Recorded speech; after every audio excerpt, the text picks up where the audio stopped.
Centralization is the silent thief that strips power from the many and gives it to the few.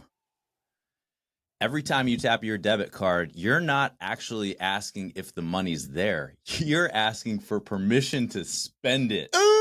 What? Can I please? Oh, you're asking for permission. You're not just, is it there? No, yeah, it's there, but Excuse me, sir. you're going to need permission first, okay? And guess what? That permission runs through a very small handful of people. Who can say no? Who can say no? Who can say no? The gatekeepers. Ooh. We've referred to them as mile number, whatever miles, the trolls on the bridge. These gatekeepers.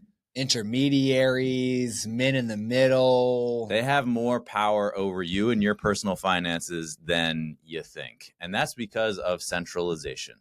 I'll be your host, Chris, founder, CEO of Ithaca Hummus, resident Smash buyer, Smash our subscribe, Million Sats giveaway, live show, number 99, Kristen. Yep. I'll be your co-host, Stuart, Bitcoin Maxi. We wanted to get you sitting up on the edge of your seat a little bit, if you know what I mean, right? Yeah, because centralization, I just thought it was good. Yeah, before central, Bitcoin? Yeah, there's a centralized authority, Yeah, right? Like centralized. That's good. Yeah, why not put everything all in one spot? Yeah. Like, that makes sense. Yeah, I trust them, and they have our best interest in mind, so yeah. Thank you. But when it comes to finances, yeah, that's not good. I don't know if that's the government's highest and best use, is to be managing the money. Yeah, and it also just puts the rest of us in this extreme risk for being defrauded.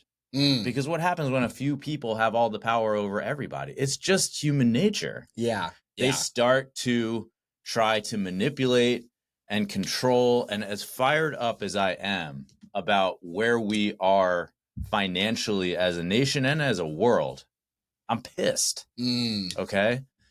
But I don't blame the tip of the spear. There's a whole arrow that's behind that. And it's been building.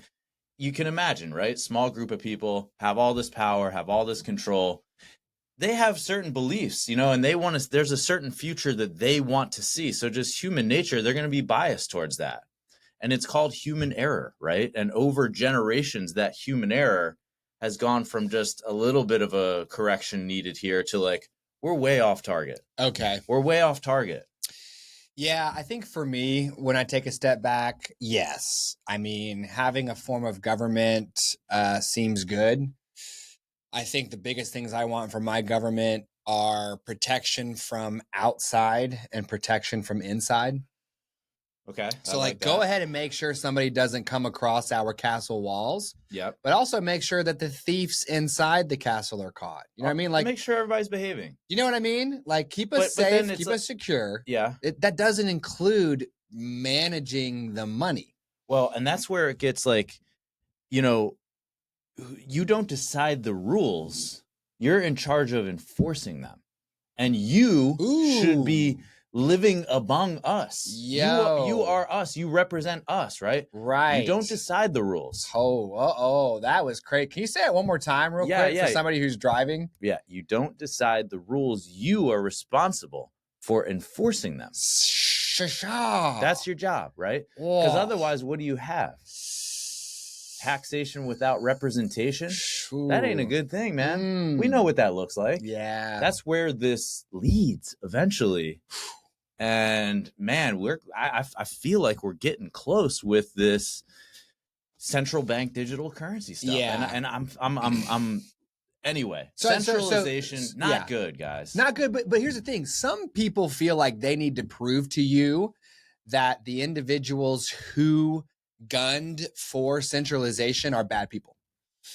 And they write books like The Creature from Jekyll Island, and they're like, look, guys, the people who created these centralizing systems are bad people. They were evil, right? Right. I don't buy that. Now, hang on. They might be. They might be. Okay, so let's say, hey, they might be. They might have known what they were doing from the beginning. Maybe. Okay, let's hold that in our mind. Quantum state real quick. Here's another option. Humans are just doing their dadgum best to provide for one another. And at the time, with the information they had, it seemed like a good choice. Hey, because people just want to collect everything into one place. I don't want my clothes all over the house. I don't want my books all over the house. I don't want my life all over the place. I need it to get here. Mm-hmm. And they were like, let's do it. But we've seen it doesn't work. So whether they were bad or whether they were good, it doesn't work.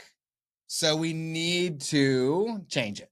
Well, the problem is that monetary policy at a state level, at a national level, at a global level has not and will not evolve as fast as humans evolve, right? Like our needs are now, our worldviews, our lives are changing at such an incredible rate that it's going to be hard for our surroundings to keep up with us. And economics is one of those things. And so one way to think about decentralized finance and Bitcoin is that Bitcoin's like this wormhole that we can jump through to get to this centralized financial old world, not working anymore state over here to, okay, now this is optimized for today and future proof. Instead of a monetary policy that centralizes and says, hey, we're going to tell you how much money there is in the world. We're going to tell you how much you can get for it. And we're going to do all sorts of nonsense with it. And everybody has to just be okay with it. You break it back up again and say, everybody has their own money. Nobody can mess with anybody else's money. Nobody can say they have money they don't have. Yeah. Now let's begin. So we feel like centralization is a problem. And I'll tell you a story right now.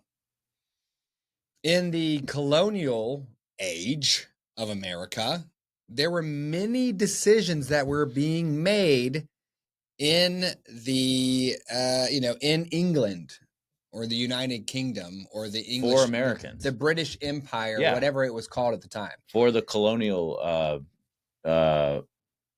peoples. Yeah. So the state of Georgia, right, was like, okay, we need to produce on our farms. Okay. And the people who owned that land were still living overseas. And they're like, well, they looked at a map and they said, well, look, let's just cut it up into nice, even plots. And then you guys can turn those into farms. And then you need to plant these items on those farms. And they centralized the decision-making authority, and then they sent it down to the people who were closest to the problem. So it started here and it went outward. Yeah. Okay, well, they looked at the map and the people, the colonial settlers in Georgia were like, well, number one of these rectangular plots that you've arbitrarily drawn on a map is the Appalachian Mountains. Yeah. There's no dirt there. Yeah. How do you want me to put a farm here? Yeah. You don't even know what you're talking about. Yeah. Then there were some plots that would be best for growing something like corn. But the people in the, what they wanted? They designated it for cotton. Well, actually, even bigger than cotton in the colonial age. What was it? Wheat? Hold on. Lumber? This particular crop was so highly in demand during the colonial age that in North Carolina, they had to pass a law preventing you from using the entirety of your farmland to plant it. Was it potatoes? Nope. Was it tobacco? Tobacco. Yeah. They were using all their land to grow tobacco to send over to Europe because they were loving on this juice. Benson and Hedges themselves were literally buying as much American tobacco as they could get. They're like, dude, we love this, whatever this is. This leaf is juicy, right? Yeah, Yikes. And they had to, and farmers were starving in North Carolina because they weren't planting any food to eat. It was all tobacco. So they didn't know what they were talking about because they weren't close enough to the problem. Yeah.